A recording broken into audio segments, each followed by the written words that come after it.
আজকের রেসিপি আলু সয়াবিনের কষা।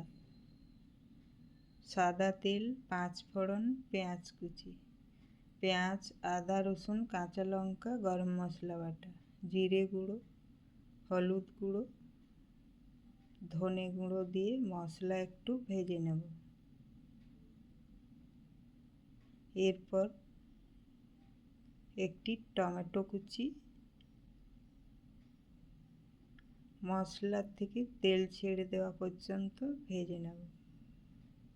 গরম জলে ভিজিয়ে রাখা সয়াবিন, স্বাদ মতো নুন দিয়ে নেড়ে চেড়ে 4 থেকে 5 মিনিট কষিয়ে নেব।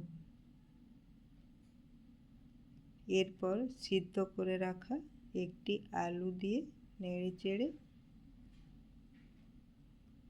2 কাপ মতো জল দিয়ে ঢাকা দিয়ে কিছুক্ষণ রান্না করব।